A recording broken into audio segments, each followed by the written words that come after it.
байцгааны үзэгчдээ манай UBS телевиз Монголын мянганы сорилтын сонтой хамтран бэлтгэж байгаа. Өнөөдрөө сайхан маргааш цуврал нэвтрүүлгийн маань ээлж дугаар эхлэхэд бэлэн боллоо. За энэ удаад манай нэвтрүүлгийн зочноор Монголын мянганы сорилтын сангийн хөрөнгийн эрхийн төслийн захирал Хулангоо.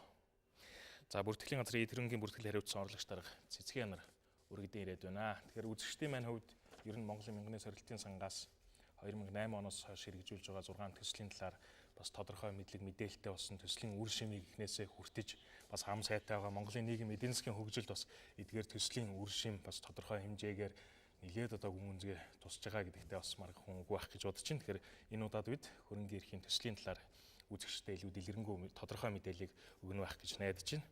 Тэгэхээр Монголын мянганы сорилтын сангаас хэрэгжүүлж байгаа энэ хөрөнгийн эрхийн төсөл маань яг одоо хэдий үеэс хэрэгжиж эхлэв төслийн үр дүн явц байдлаар нь одоогоор энэ ямар шатанд байна вэ? Гол ач холбогдол нь юунд оршиж байгаа юм бэ гэдгээс бас ярилцлага эхлэх нь зүг бахаа гэж бодож байна.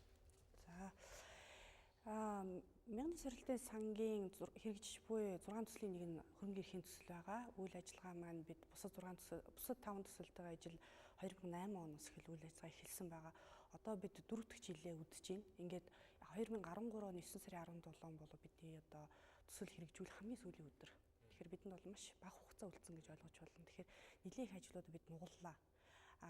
Олон талын ер нь бол төслийг бид ярихдаа их олон талыг харж утсан төсөл гэж ярих дуртай байдгийг. Юу гэхээр бид газар өмчлөл эрхийн бүртгэлийн тогтолцоог сайжруулах нэг хэсэг явж байна. Тэрний дараагаар бид шууд үр шим хүртэгчд рүү хандаж ажиллаж байна. Ингээд харахаар нэг их бичиг баримт боловсруулж байгаа юм шиг мөртлөө нөгөө талдаа яг очих тусламж одоо дэмжлэг очих ёстой үр шим хүртэгч рүү очиж ийнэг л очиж байгаа. Тэгэхээр яг төслийг ярихаас өмнө би энэ төслийг их зоригтой санхүүжүүлсэн мянганы сорилтын корпорацийн тухайд бас дурсах хэрэгтэй болов уу гэж бодож байна. Эд хөрөнгө, хувийн эд хөрөнгө тэр дундаа газар гэсэн одоо онцлог шинжийг агуулсан ийм одоо нэлээд их улс төрийн хүчнүүдийн маргалдаан болдог те улс төрийн зорилгоор ашиглаж болдог энэ яривхтай төсөл рүү их зоригтой санаачлаг гаргаад санхүүжүүлсэн мянганы сорилтын корпорацууд бид талархаж байгааг бас энэ дэвшинд бас илэрхийлмээр байна. Төсөл бол би түрүүн хэлсэн ерөнхийдөө энэ эд хөрөнгийн хувийн эд хөрөнгийг бид баталгаажуулах ёстой тийм үү? Бид ардчилсан үндсэн хуулиараа хувийн эд хөрөнгийг хүлээн зөвшөөрсөн. Тэгээд яг хувийн эд хөрөнгийг баталгаажуулснаас хойш 15 жил өнгөрч байна. Өнөө жил бол бид эд хөрөнгийн эрхийн бүртгэлийн салбар үүсэнд 15 жилийн ой болж байгаа. Тэгэхээр их өөр нийгмийн тогтолцооноос тэгээд хувийн өмчийг баталгаажуулах энэ одоо том ажлыг их зоригтойгоор эхэлсэн бас тэгээд их шаргуу ажилласан бүртгэлийн ажилчдаа би бас талархал илэрхийлмээр байна. Тэгээд дээрэс нь энэ жилийн бас 15 жилийн ой бас баярын мэндийг хүргэмээр байна энэ ташрамд. Ингээд эд хөрөнгөтэй холбоотой гэд өмнөөс яриад эхлэхээр ер нь бол бидний гол төслийн маань зорилго бол газар дээр суурилсан буюу одоо яг газар ил хөдлөх хөрөнгө гэсэн нэг жиг дээр байж байгаа энэ одоо эрхийг баталгаажуулах тогтолцоог сайжруулж өгөх ёстой. Тийм ч учраас бид нар манай төслийн нэлээдгүй хувийг одоо хувийн одоо санхүүжилт улсын бүртгэлийн ерөнхий газрын харьяа эдгэрэнгийн эрхийн бүртгэлийн газар зориулагдсан байдаг юм байна. Яг 13 онд ямар зүйлийг харахыг хүсэж байна гэхээр өнгөрсөн жилүүдэд материалын баазыг нь сайжруулчлаа. 13 онд бол бид захин эдгэрэнгийн бүртгэлийн систем рүү бид орох гэж байна. Өөрөөр хэлбэл бид бүртгэлийг хийдэг байсан арга барилаа шал өөр өнцгт очих гэж байгаа. Тэгэл тийм л ажил хийх гэж байгаа их тийм богино хугацаанд их олон юм амжуулах хэвээр тийм л төсөл юм байгаа манай төсөл. Тэгэхээр үнэхээр улсын бүртгэлийн ерөнхий газрын талаарх мэдлэг ойлголт за тэрүүгээр үйлчлүүлдэг хүмүүсийн тоо бол асар их нэмэгдсэн л дээ. Тэгэхээр хөрөнгийн эрхийн төслийн үр дүн бол энд бас их байсан байхаа гэж бодож байна. Тэгэхээр энэ дундаа бас хөрөнгийн эрхийн бүртгэлийн талаар бол бас хүмүүс үйлчлэгийг нь их авдаг болж мэдээллийг ч одоо бас их авахыг хүсдэг болж тийм ээ. Тэгэхээр өнөөдөр суманд, аймагт, за дүүрэгт цаашлаад ер нь улсын хэмжээнд эдгэрэнгийн эрхийн бүртгэлийн үйлчлэгээр нь ямар шиг шатанд байна. Иргэддээ хүмүүстээр нь хэр ойртож хурц ажиллаж чадж байна уу? За яг эд хөрөнгийн эрхийн бүртгэлийн салбар үүсээд 15 жилийн ой 15 жил болж байна. 15 жилийн өмнө бол Монгол улсад эд хөрөнгийн бүртгэлийн одоо салбар огт байхгүй. Энэ ойлголт бол огт байхгүй. Цоошин ажлыг эхэлсэн.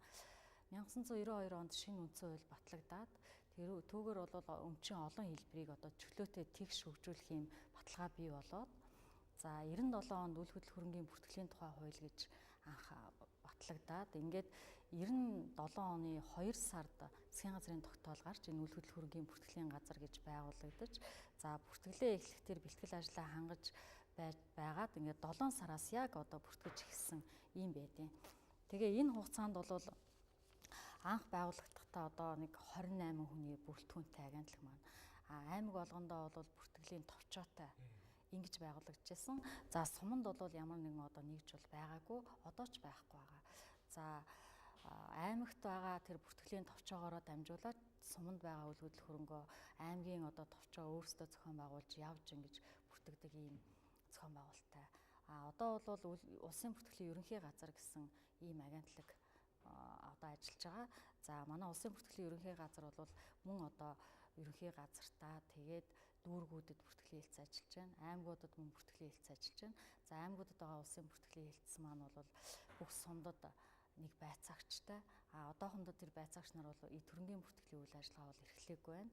За аймагт байгаа тэр улсын бүртгэлийн хэлтс одоо сумдынхаа бүртгэлийг хариуцаад ингээд хийж байгаа ийм байдалтай байна. За энэ 15 жилийн хугацаанд одоо эхний яг 97 онд бол нэг 15,000 орчим 14,000 гаруй бүртгэл хийсэн бидгийн улсын хэмжээнд нийтдээ. За энэ 2012 оны байдлаар бол 250 гаруй мянган бүртгэл хийсэн байгаа. Тэгээ энэ хугацаанд нийтдээ одоо 2 сая орчим бүртгэл бол хийсэн бидгийн. За ингээд эхний жил бол одоо сүүлийн жилтэй харьцуулахад энэ бүртгэлийн үйл ажиллагааны маань тоо хэмжээ далайц бол 20 дахин өссөн ийм үзүүлэлт байгаа. Тэгэхээр энэ хэмжээгээр л энэ үйл ажиллагаа маань бол хүмүүсийн хэрэгцээ, нийгмийн хэрэгцээ тийм ээ зах зээлийн хөгжих замаар л энэ үйл ажиллагаа бол энэ хэрэгцээтэй болж ингэж хөгжиж байгаа. Тэгэхээр энэ эдийн засгийн харилцааны гол хөдөлгөгч хүч нь өөрөө эд хөрөнгө, үйл хөдлөх хөрөнгө болж таарж штэ. Бид нар бол энэ өмчийн олон хэлбэрийг хүлээн зөвшөөрдөг болсноос жишээ нь орон сууц хувийн өмчил шилжээл хүмүүс орон сууцаа одоо барьцаалаад ч гэдэг юм уу янз бүрийн байдлаар тийм ээ тэрийг эдийн засгийн эргэлтэнд оруулах талын бол мэдлэг мэдээлэл нилээдтэй болсон. За харин одоо газрын харилцаа тал дээр тийм ээ газраа одоо өмчлөх, газраа үйлчлэх хөрөнгөд бүртгүүлээд эдийн засгийн эргэлтэд оруулах талын мэдлэг бол магадгүй ер нь хөрөнгөний эрхийн төсөл хэрэгжиж эхлэхээс өмнө бол төдийл эрс далаастай байж чадаагүй л дээ. Тэгэхээр өнөөдөр зүгээр амьдрал дээр ч гэсэн хүн газраа өмчилж явхад нэг байгууллагад хандаад тийм ээ дараа нь тэрийг үйл хөдлөх хөрөнгө болгоод эдгэрэнгийн эрхийн бүртгэл бүртгүүлэхэд өөр нэг газар ханддаг ч юм ингээл хүмүүс нөгөө нэг хэдий хүсэл эрмэлзэл газраа эдийн засгийн эргэлтэнд оруулъя одоо энэ эдийн засгийн харилцаанд идэвхтэй оролцъё гэдэг ч гэсэн нөгөө шат дамжлагаас ч болоод юм уу одоо үйл ажиллагаа эрх зүйн орчны зарим байдлаас шалтгаалаад нөгөө хойрог хандаад байдаг шүү дээ одоо бэрхшээдэг. Тэгэхээр энэ асуудал маань ер нь яаж шийдэгдэж гинэ вэ? Цаашдаа ер нь ямар хандлагаар ер нь явах хэрэгтэй юм бэ? Та их яг бодит амьдралаас үүссэн асуулт асуулаа. Нэг талдаа яг бодлого боловсруулдаг шийдвэр гаргадаг хүмүүс ингэж ярьдаг. Иргэд мэдээлэлгүй, мэдлэггүй учраас би бол тэрнтэй санал нийлдэггүй.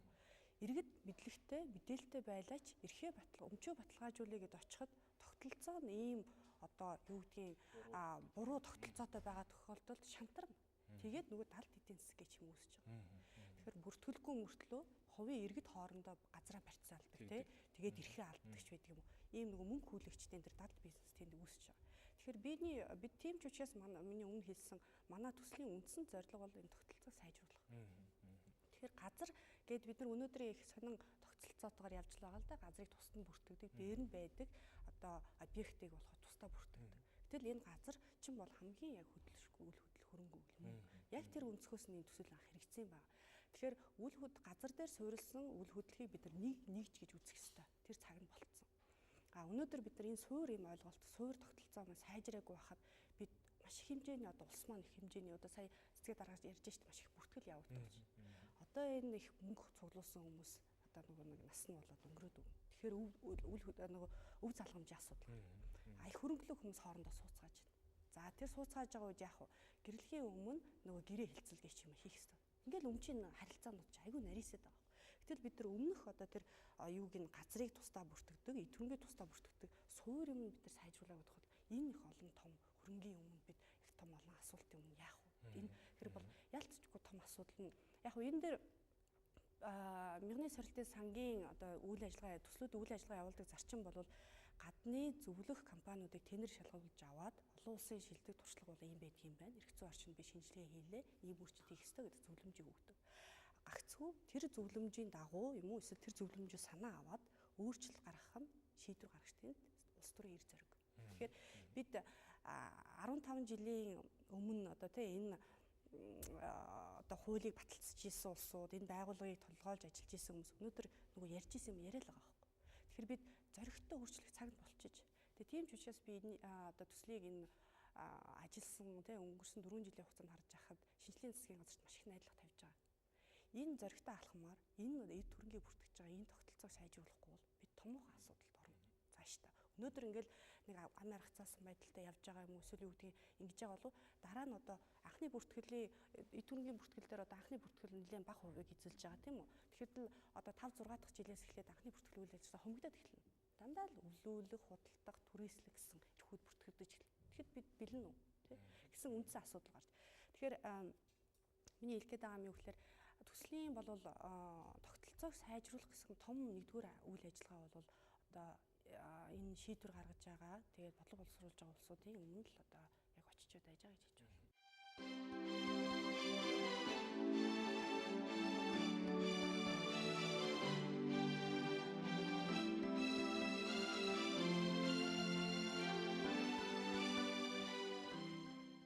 Хууль тогтоох байгууллагад ажиллаж байгаа хүмүүс олон удаа энэ одоо газрын харилцаа тийм ээ газрын өмчлөл газар дээрх тэр үйл хөдлөх хөрөнгийн талаар ингээд ярьж ирсэн л одоо байгаа их хурлын төвшин ч гэсэн одоо газрын хуулиа шинжилгээ өнөөдрийн шинжлэхгүй байдлаар явах юм бол энэ газрыг эдийн засгийн эргэлтэнд оруулах нөгөө өмчлүүлэх ажлыг хурцсах ажил маань аюул бол 200-300 жилж явж мэдхээр хурдтай байна гэж яриад байна шүү дээ. Тэгэхээр мэдээж тэр улсууд өөрчлөе гэдэг. Тэгэхээр одоо нэг гарын аавлах ч юм уу тодорхой мэдээлэлгүйгээс болоод бас хөдөлж чадахгүй аюул буруу зүйл хийчих гээд байдаг шүү дээ. Тэгэхээр төслийн зүгээс бас тодорхой зөвлөмж тийм ээ аргачлал ямар гарц байгаа гэдгийг бол мэдээж энэ хууль тогтоогчдод хүргүүлж байгаа бах тийм үү. Тий. Төслийг нэлээдгүй их хувийн санхүүжилт гадны компаниудын буюу консалтинг зөвлөх үйлчилгээний одоо байгууллагуудаас бид нар ажил тэд нар бол хууль тогтоомжийг судлуулсан байдгийг зөвлөмжүүд гарсан байдаг. Тэр зөвлөмжүүд бол одоо та их гоё хэллээ шинжилэл хийгдэж байгаа. Одоо бид эрх зүйн орчноо сайжруулах биш ерөөсөө шинжлэх цаг нь болж байна. Тийм учраас энэ шинжлэлийн засгийн газар зоригтой алхмууд хийх хэрэгтэй. Бэлдэд тэрийг уншиж судлах материал судалгааны ажлууд бол байгаа. Бид нь хангалттай хэмжээгээр байгаа. Энэ дээр бас нэг нэмээд хэлэхэд гадны шилдэг туршлагуудыг бас бид бол тэр болгоныг бас тавьдаггүй юм байна. За нутагшиж болох Монгол тохирсон магадгүй нөгөө өмнөх төвлөрсөн төлөвлөгөөт эдийн засгаас гараад одоо эд хөрөнгийн бүртгэгдээ сайжруулсан улсууд ямар улсууд байна? Тэдний шилдэг туршлагыг бид санд. Тэр хаа олын одоо юу гэдэг өөр твэд байдаг тэр орнуудын туршлага гэхээс бидэнд ойрхон туршлагуудыг бид нар санал болгож байгаа. Яг гол нь энийг авч хэрэгжүүлэх үгүй нь өмнө хэлжсэн тэр шийдвэр гаргадаг хүмүүсээс шалтгаална. Гэхдээ ойрын хугацаанд бүртгэлийн ерөнхий газрын эд хөрөнгийн эрхэм бүртгэлийн үйл ажиллагаанд одоо бизнес төлөвлөгөө, стратегийн төлөвлөгөө, хүний нөөц, санхүү эднийг яаж явах талаар бид нар маш их олон тооны одоо тохиомлууд гаргах юм байна. 13 он бол бүхэлдээ үе үеийн дарга нар энэ байгууллагын дарга шийдвэр гаргагчдын ширээний ном болох. Тийм одоо бичиг баримтуудыг өгөх хүлээлгэж өгөх он байх болно бидний хувьд. Тэгэхээр энэ өнгөрсөн хугацаанд бидний амьдралаас олж авсан гол зүйл гэвэл ерөөсөө энэ бүртгэлийн тогтолцоог төгөлдршүүлэхгүй болвол сайжруулахгүй болвол улс төрийн амьдралч тэр нийгмийн амьдралч тэр эдийн засгийн амьдралч тэр ерөөсөө нэмэгт цэгцгүй болох нь гэл тийм. Наацхан сонгуулиас ахуулаад бодлон гарах нь гэл бид нар бол эргэж харж засаал явж штэ. Энэний нэг хэлбэр бол нөгөө иргэний цахим бүртгэлийн тогтолцоонд шилжсэн явдал тийм ээ. Тэгэхээр хөрөнгө эрхийн төслийн хүрээнд би бол бас сонсч ирсэн энэ нөгөө эд хөрөнгийн цахим архивтай цахим бүртгэлтэй болох. Тэгэхээр энэ ажил маань ямар шууд хятанд явж байна. За дээр нь ер нь эд хөрөнгийн бүртгэл үсээд 15 жил болсон хугацаанд өнөөдөр одоо ямар байдалд хүртлээ одоо өсч өндөв гэдгээ бас нэг харуул тийм ээ. Бид нар бас өнгөрсөн хугацаанд яаж өсч дэвжив гэдгээ бас нэг харах зурагтай байх хэрэгтэй шүү дээ. Анх бол тийм цомхон мөцтэй байсан бол одоо за 15 жилийн хугацаанд ямар хэмжээнд байж агаад ямар тооны бүртгэл хийгээд би түрүүнд бол товч дурдчихлаа тийм ээ. Тэгээ энэ 15 жилийн хугацаанд бол бас их онцлог үйл явдлуудад одоо энэ эд хөрөнгийн бүртгэлийн хамт олон болвол түүх бичлэлцэж ингэж оролцсон байна. Эхлээд энэ эд хөрөнгийн бүртгэлийн үйл ажиллагаа эхлэхэд бол Монгол улсад орон сууцыг иргэдтэй өнгөөгөр хувьчилсан. Энэ бүртгэлээс бол анх эхэлсэн энэ бүртгэл маань. За дараагаар нь 2003 онд Монгол улсын иргэнд газрыг үн төлбөргүйгээр хувьчлах энэ үйл ажиллагаа эхлээд мөн энэ бүртгэлийн үйл ажиллагааг зохион байгуулах тэр газар хувьчлалын үйл ажиллагаанд оролцох энэ бас ийм түүхэн үйл явдалд оролцож байгаа. За одоо 3 дахь ажил маань бол бид нар энэ бүртгэлийн үйл ажиллагаагаа цахимжуулж тийм ээ одоо орчин үеийн технологи энэ орчин үеийн дэлхийн нийтийн чиг хандлагад нийцсэн тэр хэлбэрээр нь энэ үйл ажиллагаагаа өөрчлөх юм цаг дээр бол тулж ирээд байна. За 15 жилийн хугацаанд бид нар яг тэр бүртгэдэг үйл ажиллагаагаа бол одоо бус дэлхийн чиг хандлагад нийцсэн тэр хэлбэрээр бол хийж ингэж одоо ийм байдгийн байна. Энийг бүртгэх ёстой байна гэдэг дээр бол тодорхой ойлголттой болсон. За бид нар цаашдаа юугаа сайжруулах ёстой юм бэ гэдгээ бол мөн олж хараад энэ одоо Америкийн нэгдсэн улсын мянганы сорилын санд хандаж энэ манай үйл ажиллагааг сайжруулахад ийм хэрэгцээ байна гэдгийг тодорхойлсны үндсэн дээр энэ төсөл бол орж ирээд хэрэгжиж байгаа. За энэ маань бол юу гэхээр энэ бүртгэлийн үйл ажиллагааг цахимжуулах хэрэгтэй юм байна. Архивыг энэ үйл ажиллагаагаа цахимжуулахын тулд энэ цаасан архиваа цахимжуулах хэрэгтэй юм байна гэд энэ маань бол шат тараас нь тэр төслийнхөө одоо хэмжээнд төлөвлөгөөнийхөө дагуу явагдаж байгаа юм ажиллаа. За бид нар өнөөдөр бол нийтдээ улсын хэмжээнд 30 сая орчим ийм хуудас цаас цуглуулсан байна. За одоо энэ бүртгэлтэй холбоотой энэ яг манайд цоо шинээр үүссэн тэгээд нөгөө түүх онцлог энэ янз бүрийн байдлаас нөлөөлж ийм хэмжээний цаас цугларчээ улсын хэмжээнд. Тэгээ энийгээ бол бид нар төслийнхөө одоо дэмжлэгээр цахим хэлбэр шилжүүлэхийн ажил өнгөрсөн одоо энэ оны 5 сарын 15-наас эхлээд бол явж байна. За Улаанбаатар хотод бол 4 дүүрэгт хийгдэх ёстой, 8 аймагт бол хийгдэх ёстой төслийн одоо хүч хөрөнгөөр.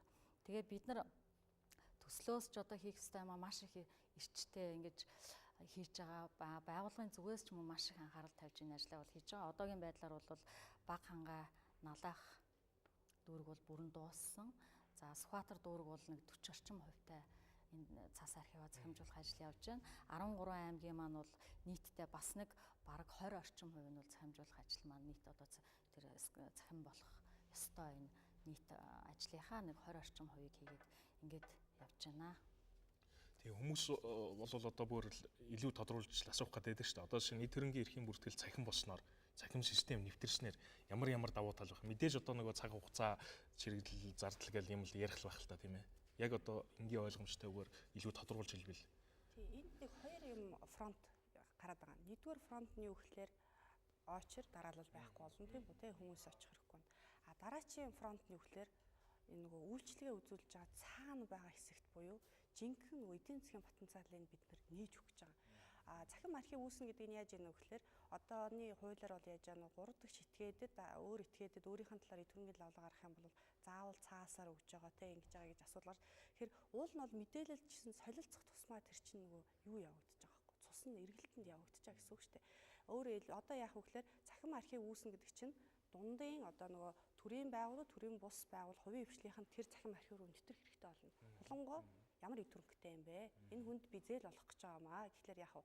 Шууд ороод тэндээс харах боломжтой болно гэсэн. Өөрөөр хэлбэл заавал иргэдийн оролцоотойгоор тэр нөгөө нэг өмнөх фронт нөгөө үйлчлэгээний заал нь болж өнгөртөөс илүү цаана болох юм потенциалыг бид нар нэмэгдүүлээд байгаа байхгүй. За яаж яана хулангоо эд хөрөнгөтэй юм байна. Зээл нь барьцаа тийм учраас би зээл олгоё.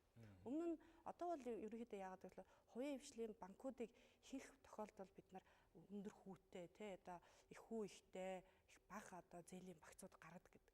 Тэр эрсдлээ дааж байгаа банк учраас тэр бас аргагүй байна. Тэгэхээр чинь яаж юм цахим архивтай болно гэдэг нь хин нэгийн этгээд юм уу цаасаар юм өөрчилж болдгоо.